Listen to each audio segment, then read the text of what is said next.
8 տարի առաջ այսօրը այս շենքում Հայաստանի Հանրապետության վարչապետ ընտրվեց այսօրվա վարչապետը։ Ժողովրդի գրեթե միաձայն աջակցությամբ դարձավ վարչապետ այն հույսով, որ բարեկեցություն է բերելու եւ խաղաղություն Հայաստանին եւ Արցախին։ 8 տարվա ընթացքում նա խոստացել էր մեզ, որ երկիրը ունենալու է արդար համակարգ, որ երկիրը լինելու է բարեկեցիկ, մարդիկ սկսելու են լավ ապրել եւ անվտանգ։ Ինչպես նաեւ խոստացել էր բոլոր գյուղացիներին, որ իրենց գյուղերում իրենք հնարավորություն կունենան լավ ապրեն եւ չլքեն գյուղերը։ Բազմաթիվ հարյուրավոր են նրանց խոստումները։ Անցել է 8 տարի։ Մենք նույն փողոցում ենք կանգնած, գրեթե բան չի փոխվել, միայն մեր երկիրն է փոքրացել։ Բայց դուք չեք տեսնում, ամեն ինչ փոխվել է։ Այո, Խաղաղություն է արդեն եւ զարգանում են։ Խաղաղություն խոսք տալով բերեց 3 պատերազմ։ Բարեկեցություն խոսք տալով բոլորի վրա վերցրեց $10,000 ամեն ընտանիքի վրա վարկ։ Հարկերը փոքր բիզնեսի համար բազմապատկեց 2-ով եւ այդ նույն ժամանակ խոսք տալով, որ աղքատությունը, ծայրահեղ աղքատությունը պետք է հաղթահարվի երկրում, աղքատությունը, ծայրահեղ աղքատությունը չհաղթահարվեց, անգամ աղքատությունը 2%-ից ավել էլ չիջավ մեր երկրում, բայց իրենց այս ընթացքում միլիարդավոր պարգևաճարներ բաժանեցին, իրենց ամբողջ շրջապատին գործի տեղավորեցին, ՔՊԱ-ականները բոլորը պաշտոններ ստացան։ 8 տարվա ընթացքում հեղափոխությունից հետո, մարդկանց հույսերից հետո շահել է մի խմբակ։ Իսկ հայ ժողովուրդը ինչին հասել է իր աշխատանքով։ Ով մի քիչ բարեկեցության է անգամ հասել է իր աշխատանքով։ Պետությունը դրա մեջ մասնակցություն որևէ կերպ մեծ իմաստությամբ չի ունեցել։ Աղքատությանը որևէ հաղթանակ աղքատության մեջ մենք չենք տեսել։ Պարոն Կարապետյան 3 չարկում քաղաքացիների։ Հենց 3 ես Սպիտակի շրջանում էի եւ այնտեղից ձեզ խնդրում են, որ այցելեք Սպիտակի շրջանի գյուղեր եւ մի հատ տեսնեք, թե ինչպես են իրենք ապրում։ Ու ասեցին, երբ ձեզ ասեն, որ աղքատությունը հաղթահարված է, թող գան մեր գյուղեր հաղթարման շեմին է, պատկերացրեք ամեն 5-րդ հայաստանցի աղքատության մեջ է ապրում օֆիցիալ տվյալներով։ Այսինքն մոտապես 600,000 հայաստանցի աղքատ է, հացի խնդրով է ապրում։ Հիմա քաղաքացին ինչպես իր գրպանի վրա, ինչպես զգա Ռուսաստանի հետ կապված երեկվա հատկապես զարգացումները, դեսպանին ԱԳՆ կանչել եւ այլն, ԵՄ գագաթնաժողովի Զելենսկու հրավերի ֆոնին։ Տեսեք, մեր երկիրը ունի առևտրային գործընկերներ, շատ քիչ առևտրային գործընկերներ։ Այդ առևտրային գործընկերների հետ հարաբերությունների խաթարելը հնարավորություն չի տալու մարդկանց գնալ արտագնա աշխատանքի։ Հնարավորություն չի տալու այն շրջաններում, որտեղ պետությունը չի կարողացել աշխատատեղ ստեղծի, անգամ այդտեղ մարդկանց գոնե առաջ հնարավորություն էր տրվում գնային արտագնա աշխատանքի։ Դա ռիսկի տակ են դնում։ Հայաստանը միլիարդավոր դոլարներ է արտահանում։ Բերքը մեր ամբողջ գյուղատնտեսական արտահանվում է, ռիսկի տակ ենք դնում։ Մի քանի նկարի համար։ Այսպես չեն վերաբերվում սեփական ժողովրդին։ Շոուն լավ բան է, եւ դա արժեք չունի։ Պարոն Կարապետյան, Հայաստանի բարեկամ պետության Ֆրանսիայի նախագահի հաստատից ասոցներ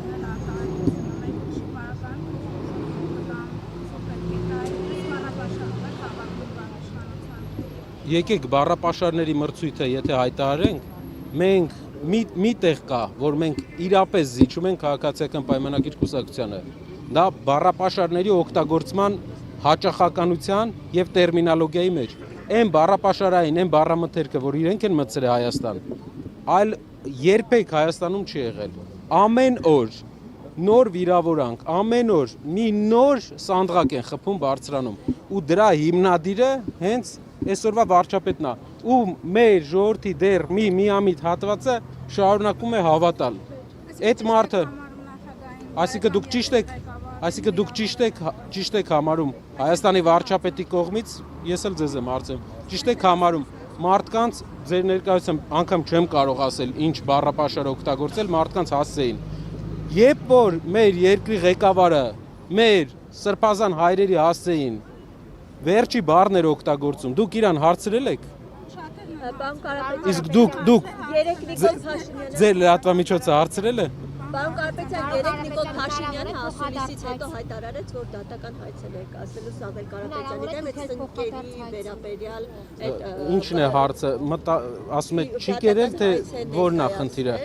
Գիտեմ, դուք պետք է իմանաք այդ խոսույթը ձեր եւ Նիկոլ Փաշինյանի։ Ինչից, որ սունկ է կերել, թե որ չի կերել այդ սունկը։ Ասում է դատական հայց է ներկայացնելու, որ մնացածը չեմ ուզում գտնել։ Այսինքն սունկ չի կերել։ Պետք է ուսումնասիրենք, կերել է թե չէ, դատարանը թող ուսումնասիրի։ Կարծեմ ինձ թվում է ցանկալի կլինի բաց դատ լինի, որ դատարանը ուսումնասիրի, սունկ կերել է թե չէ, 1 տոննա թե ինչքան է կերել եւ որ պահերին է կերած եղել սունկ։ Օրինակ Facebook որ մտնում ես, մտածում ես, մոտապես գուշակում ես, կարող է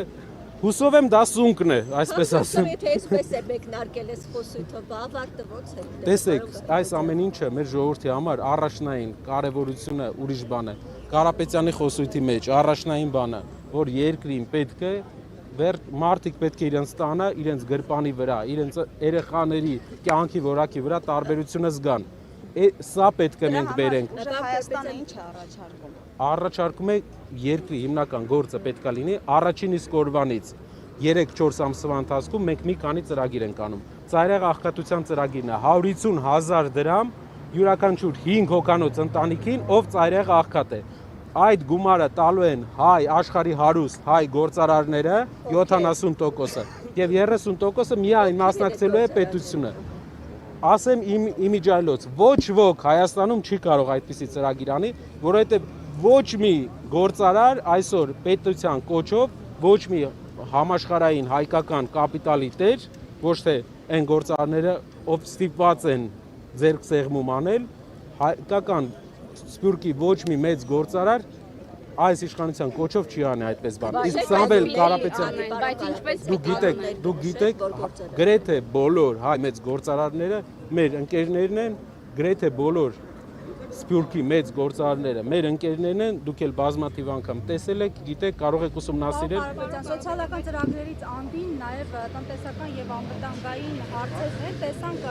տնտեսական անվտանգային տարածաշրջանային խնդիրներն են։ Դիվերսիֆիկացիայի մասին են խոսում այսօր իշխանությունները եւ անվտանգային եւ տնտեսական հնարավորությունները դուք ինչպես եք տեսնում, որովհետեւ ձեզ սովորաբար ասոցիացնում են Ռուսաստանի Դաշնության հետ, բայց տեսել ենք, որ վերջին տարիներին ավելի կորելացիան մեծացել է տնտեսական հենց այս իշխանությունների ժամանակ։ Այս դրան ինչ եք հակադրում։ Մի բան, անվտանգային տեսեք մեր երկրի անվտանգությունը խարխլված է։ Ինչ պետք է անենք այդ պահին, ամենաճիշտ բանը ինչն է։ Գտնենք միակ գործընկերոջը ում հետ առևտուր ենք անում ու հարաբերությունները վատացնենք։ Եթե երեք Սամվել Կարապետյանը շատ կարևոր ուղերձներ է ասել, ամենակարևոր ուղերձներից մեկը, եթե Ֆրանսիան պատրաստ է մեր հետ կնքել ռազմական համագործակցության պայմանագիր, կնքենք, սիրելի հայրենակիցներ, ռեկլամային մի նայեք, բնույթը ինչ են ստորագրել երեք։ Եթե Ֆրանսիան պատրաստ է մի քանի դիվիզիոն բաստիոնա բերել, դա է ուզում ցույց տա ժողովուրդն էլ նոր տեսակի բաստիոնը տեսնեն, մտածեն որ բաստիոնով հնարավոր է երկրի անվտանգությունը ապահովել։ Անվտանգությունը ապահովում է համապարփակ ռազմական արդյունաբերությամբ եւ ընդհանրապես բանակի վերափոխմամբ։ Նորմալ դիվանագիտությամբ մենք ունենք մնացել է ընդամենը 2-3 գործընկեր, ում հետ դեռ առևտուր ենք անում, ում հետ կան ինչ-որ ռազմական մինիմալ փոխգործակցություններ։ Էդ էլ քանդեն։ Այ դա էլ ձիրքն է հիմնական երկրի ղեկավարի։ Երկրի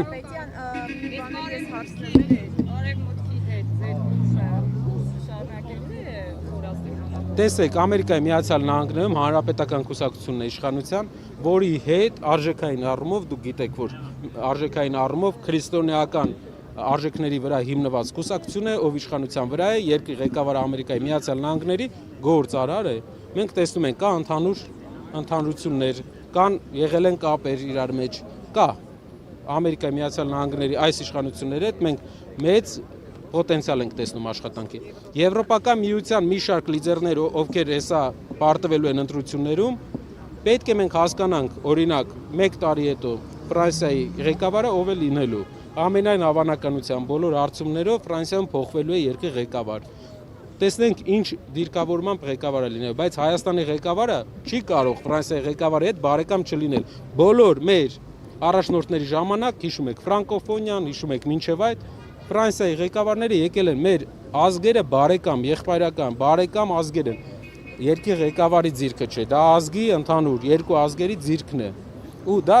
ոչ մեկ չի կարող դա ոտնատակ տալ, ոչ մեկ չի կարող այդ բարեկամությունը մենք միայն զարգացնելու ենք։ Երբ ասում են Ֆրանսիայի հետ հարաբերությունները լավացնումը, հարգելի հայրենակիցներ, դուք գիտեք, ինչքան է աճել արտանումը Հայաստանից Ֆրանսիա քաղաքացիական պայմանագիր կուսակցության ժամանակ 20%-ի չլա։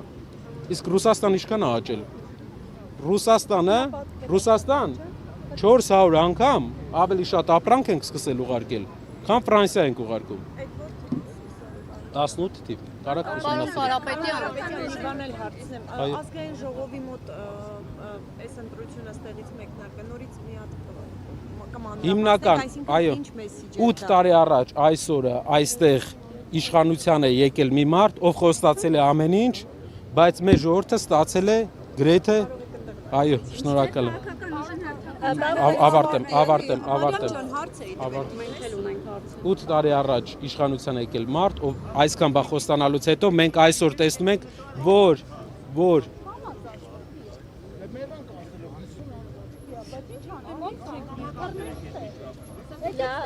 մեր ժողովրդին համերաշխություն է պետք, անգամ լրագրողական համայնք։ Բայց դուք ներեք, էլի կարձագանքեք, պարոն Կարապետյան։ Այս մարդկանց փոփոխության համար մենք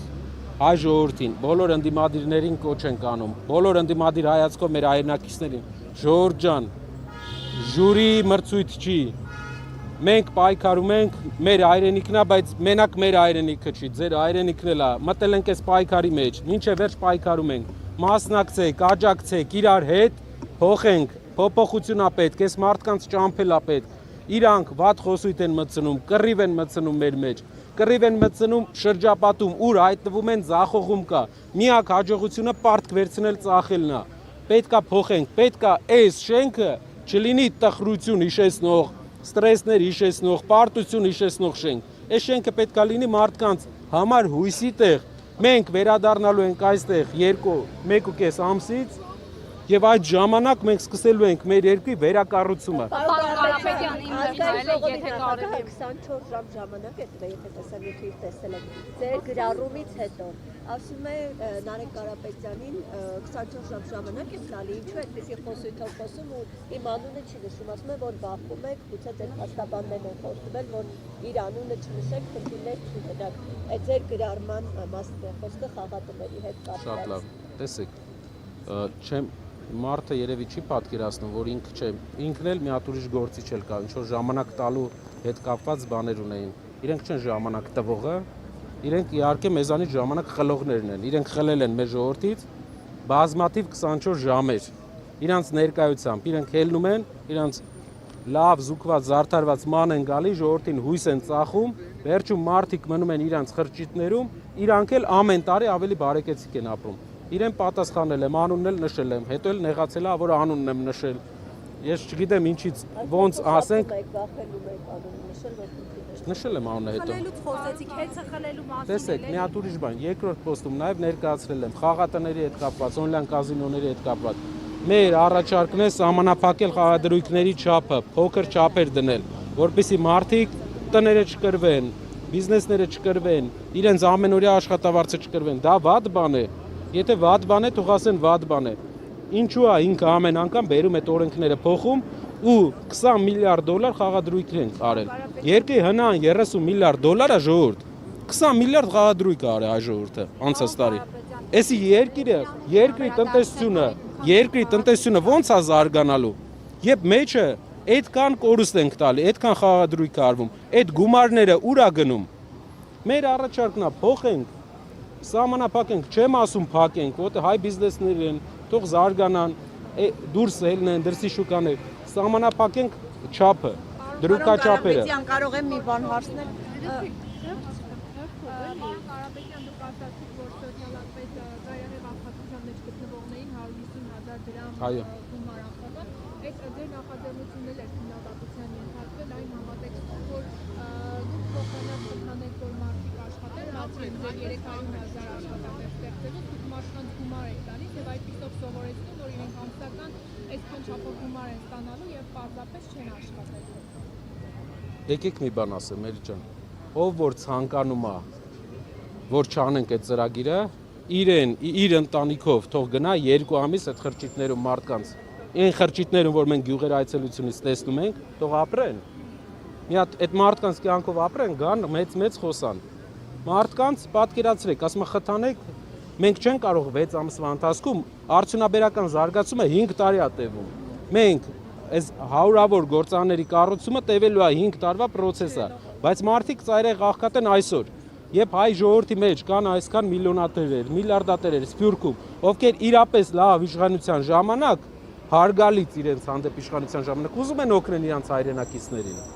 Երբ որ գան, օգնեն, բյուջեն որևէ 30% է մասնակցում, այն էլ հետո հարկերով հետ կստանա, 70%-ը մեր շրջապատի գործընկերներն են անելու ժողովրդի համար։ Դրանից լավ ծրագիր ո՞նց կարելի է քննադատել այդ ծրագիրը։ Կարապետյան, ես ուզում եմ իմանալ, քանի որ Քարոզարշավը մեկնարկեց, երբ պարոն Սամվել Կարապետյանը կալանքի տակ է լինելու։ Ուզում եմ իմանալ